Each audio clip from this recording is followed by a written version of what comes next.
yeah, I'm going to preface this video by saying for the past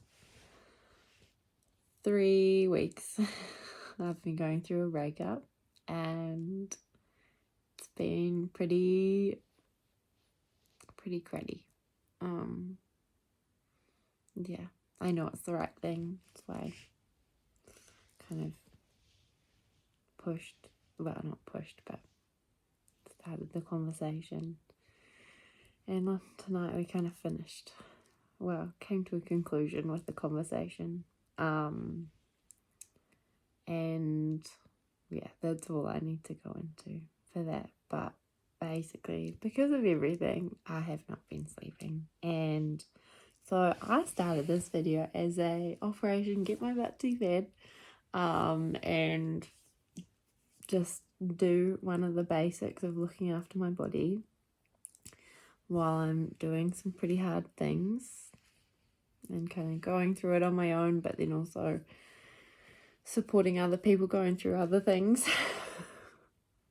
and doing favors for friends and everything like that. I'm just trying to do the basics and keep myself together, look after myself as much as I can through this period. And yeah, so this whole thing was about Project Sleeping Like an Athlete again, getting back on the bandwagon, getting my nighttime routine reinstalled, because I was doing that really well. And then obviously I've been, spending lots of time distracting myself, or lots of time thinking and processing, and not getting much sleep.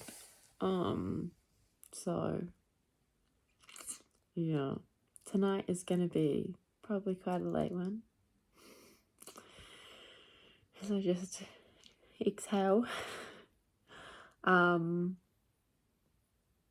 Sorry, my hand's shaking, so the camera's shaking. But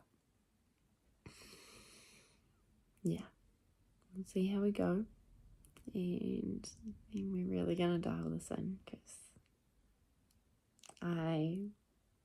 to look after myself as a human and to get the most out of myself as an athlete, I need more sleep.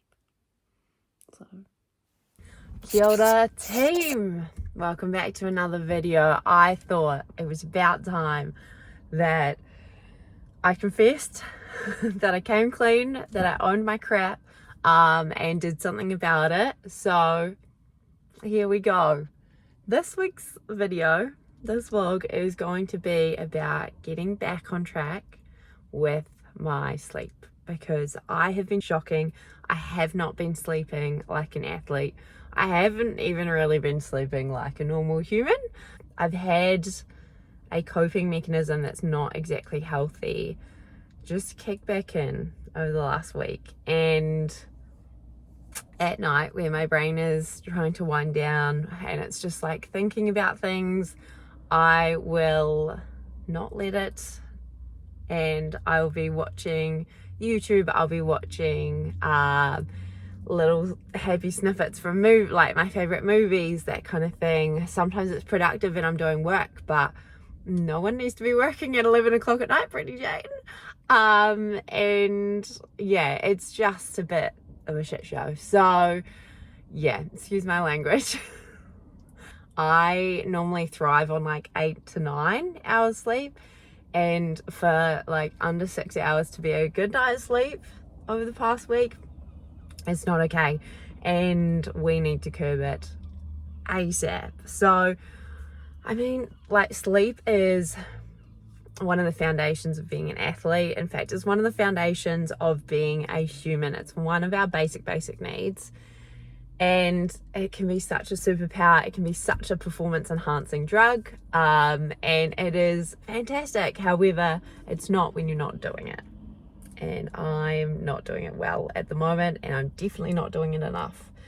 And when we look at the research, it is so much harder to lose or maintain weight when you aren't sleeping as well. It is so astronomical, the increase of injury. I'm not going to quote the exact stats now because I don't want to misquote them, but there are so many studies out there that show the correlation between lack of sleep and increased risk of injury, and like the parallels are obscene. And I'm not here about to get injured when we're not sleeping as well or as much. We're not giving our body the chance to recover. And I train freaking hard, and I've always said train hard, recover harder, and at the moment I'm not at all. But also things like your resilience, your depth perception, your balance, all those things get impacted so massively by sleep. Your home, everything. And also, really importantly, your performance. And I'm quite lucky because at the moment my performance hasn't dropped off, especially not in the gym. Like, I'm PBing every single session. It's nuts. We love it. We're here for it. However, I feel like I'm right on that cusp.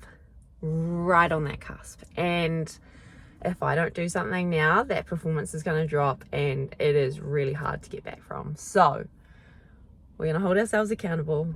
You're going to come along with me for a week of sleeping, not sleeping, and we're just going to, absolutely hit this before it becomes a problem. It is just after 9:30.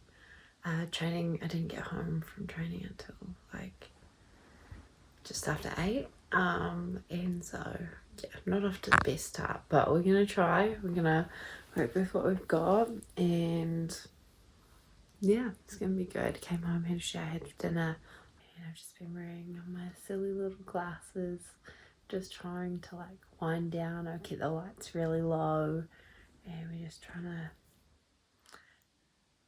get all cutesy and zen and fall asleep hopefully. But anyway, I'll see you in the morning and we'll see how this goes. Good morning. Guess who got 8 hours and 28 minutes of sleep? And I reduced my sleep debt by over 63. So yay. Hopefully we just need to string a few more of these together. But so good. So good. Project Sleep Night 2. I've had green recovery since I started this, so just roll on night 3. There's no way around this. I had a trash sleep last night. I woke up and my HRV was pretty low. It jumped from like the 120s to 100, which for me is like usually as low as I kind of go. I woke up like 4 times in the night because I had a cute little furry puppy just trying to get my attention. And I had the most horrible nightmare stress dreams. Anyway, today's a new day. We're just doing what we can to get through at the moment. Project get my butt to bed night 4. I need to make this super quick because my beautiful family are waiting for me. But basically, last night we stayed up a little bit later than we should have, but got to sleep in for a little bit longer, so it kind of balanced each other out. I needed to get like 8 hours and 24 minutes sleep, and I got 8 hours and 20, so I'm happy with that. And all my sleep stats are looking good except for my consistency, so we're working on that. It's just my recovery's starting to tank a little bit like I thought it would, which is why I'm trying to like intervene now as opposed to later. Just my HRV is dropping like you wouldn't believe, and my resting heart rate is going back up again, so we're feeling a little bit more like myself with everything. But still just got a lot on the plate and have been pushing really, really hard. So we're just trying to keep on top of everything and go from there. But we're doing good. We're making progress in the right direction, which is what counts. At night 5. Sweet dreams. So we definitely woke up on the wrong side of the bed this morning. Oh my goodness. I got woken up about 8 times in the night by the little hound I'm looking after. And oh my goodness. Dang it. I was doing so well. Grump, grump. Night, I want to say 6.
Operation Get My Butt to Bed.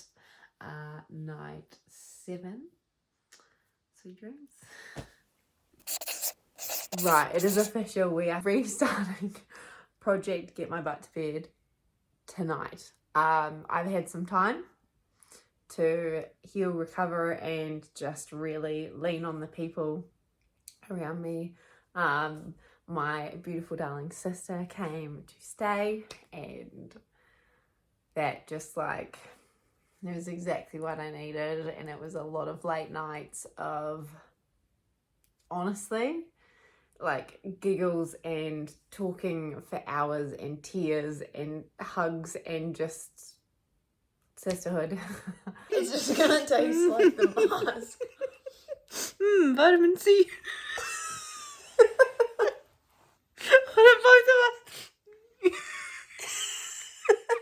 It has been amazing. It's filled up my cup more than I can express.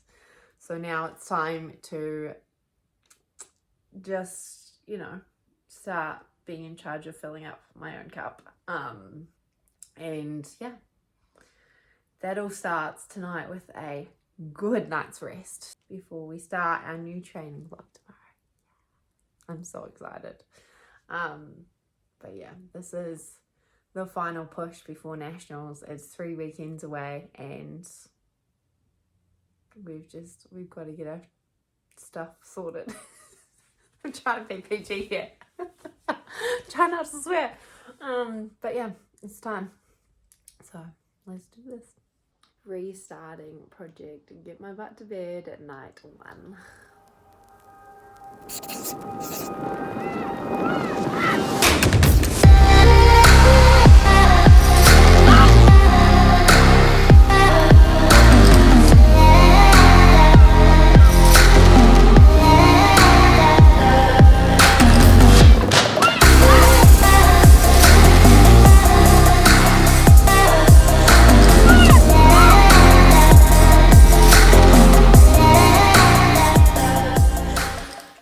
Night 2.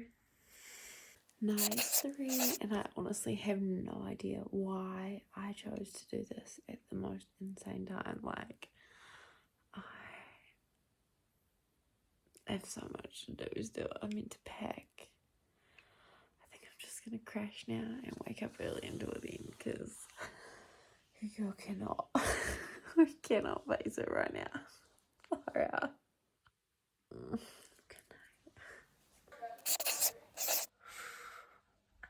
Night 4, we've made it down to Christchurch on the first leg of our trip to South Island Champs down in Otago.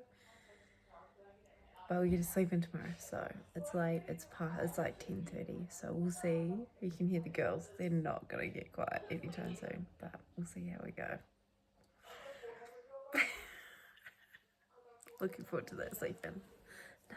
In all the excitement, last night I forgot to film, but that was night 5, and we are racing today, so I will try to bring you along. Let's go.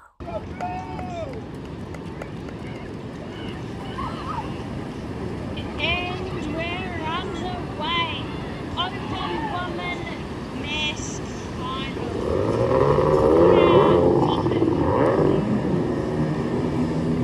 Up and away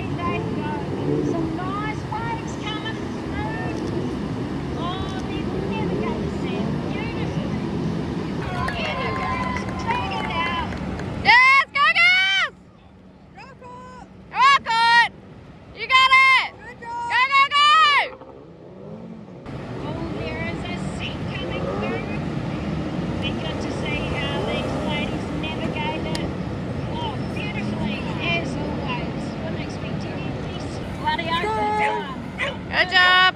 Good job.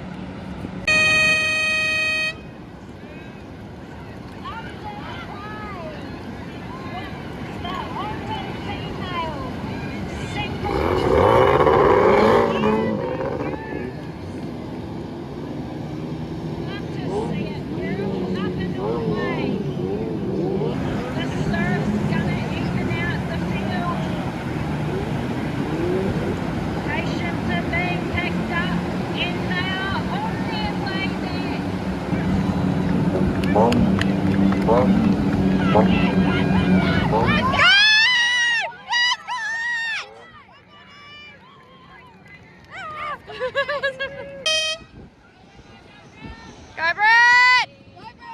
Underway. Open female assembly. Who's going to be first to the handles? It looks like St Kilda. Go, girls! Oh, Brett! Let's go!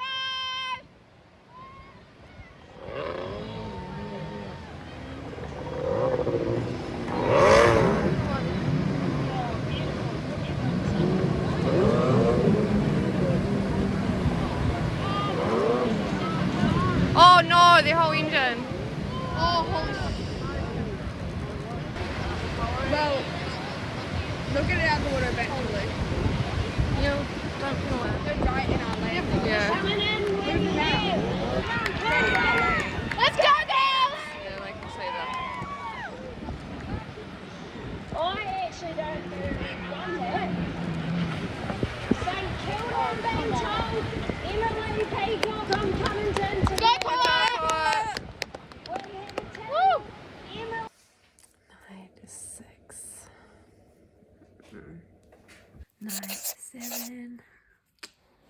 Project Get My Butt to Bed has been completed. Again, it is something I'll carry on, but the whole purpose of this video, and thank you guys for being part of it, was just to kickstart my nighttime routine, get my recovery back up, avoid burnout ahead of nationals, and yeah, I think we've succeeded. So yes.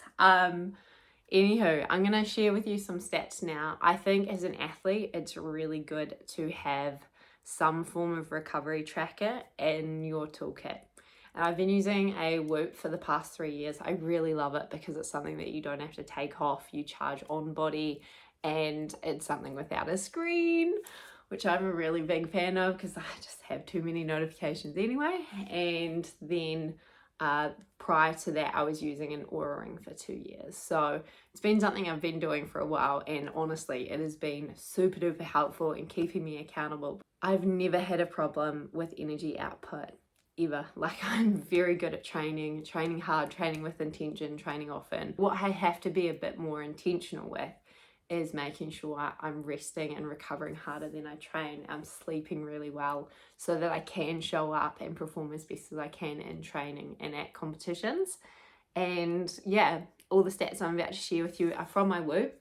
So if it's ever something you want me to go more in depth on, comment below. I can put screenshots up. We can nerd over it together. I'm just going to give you the highs and the lows. So sleep score wise, my highest was 80. So not amazing, but considering the circumstances, pretty dang good. And then we had one night where I barely slept. I was crazy stressed trying to meet a Cook Strait audit deadline. I obviously was still processing the breakup, and I was house sitting and dog sitting for some friends, and their little pup woke me up like quite a few times. And it was not a good night. I even had a stress stream, which I never have. Together they all kind of created a perfect storm, and we only got a 42% sleep score. And in fact, most of the low stats that I'm about to read out are from that night in particular. If you know anything about sleep cycles, you'll know that you go through REM and then light and then deep.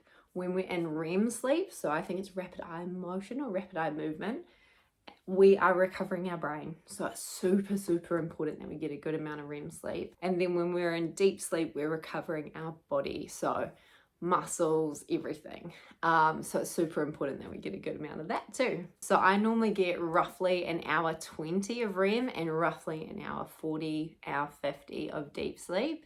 and your body will tend to go one way or another with what it needs most. It prioritizes either recovering the brain or recovering the body. You'll normally get more of what you need, and just with everything else going through, we needed a little bit more REM sleep apparently. So in terms of REM, my highest was 2 hours and 2 minutes, which is like almost record breaking for me.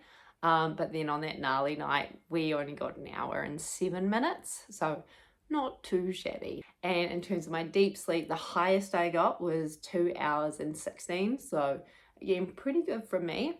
And the lowest I got, unfortunately, on that niggly night was only an hour 18, but still not too bad. I'll take it. In terms of my recovery scores, my highest was a 91%, which is amazing. I was usually around that like mid to late 70s. And then I had that one night and it was a 27. Don't judge me. I know it was bad, okay? But yeah, those are kind of my stats. And like I said before, if you want the nitty gritty, if you want to nerd out over it with me, because I love doing that kind of stuff, I'll put up screenshots in future videos so you kind of know what I'm coming into a training session with. And in terms of what I did to get my butt to bed, again, it was just reinstating habits that I've had for a very long time. There's kind of two prongs to that, and it's either doing things that make it really enjoyable and then doing things that are really scientifically backed. So the really enjoyable things were I'd put lavender oil on my sheets, I'd get into my cute PJs, I'd get the lights all dim and moody and just like really make it something that was calming and zen and kind of cute. I guess romanticizing going to bed basically. The scientific based stuff that I did, and there's one that falls in between that I'll explain later. One, again, like I kind of mentioned, dimming the lights. There is a lot of research around light exposure and how that can kind of trigger our cortisone. Like lowering the lights down can kind of keep everything nice and steady and nice and calm. Getting rid of screens before bed. And honestly, if there's one thing you do to boost your sleep, make it this. So an hour before bed, no phones, no laptops. I kind of put Kindle in its separate category because it's like yellow backlight and yeah, super low brightness. But yeah, get rid of screens because they will stimulate your brain and give you dopamine hits and just like get you in that wired zone. And that is what I had been doing previously and was trying to undo. So get rid of screens. The other thing is not eating close to bedtime. So eat within like at least an hour beforehand. I try to do like 2 or more. So for most nights, I'll eat around 5:30 p.m. to 6 p.m. at night. And then if I have to train after that, I'll train and then come home and just have something really easily digestible, really chill, whether it's a protein shake or I've been smashing protein custard because it's just elite. And if you know, you know. And then my one that kind of falls in the middle is I wear blue light glasses before bed. And I'll be honest, I'm quite dubious about them. There is some research promoting the validity of them, but there's a lot of research that goes against it. And for me, I kind of feel like it's more in this category here, but I get a bit of placebo out of it. And for me, it's quite habitual. And when I put those glasses on, again, they're just kind of like yellow toned. It just basically tells my brain, hey, time to chill out. Let's wind down. Let's go to sleep. So yeah, that's my other kind of in between. I wouldn't put a lot of weight on it, but it's just something that I do and it's part of my routine. Hope that helps. Hope that gives you a little bit of insight. Hopefully that gives you something that you can implement. Again, the heavy hitters are always going to be the light, no screens, and not eating too close to bedtime. But yeah, we are feeling good ahead of our last week before nationals. So I'm really excited and I'll bring you along for that. And yeah, I'll see you in the next video. Bye.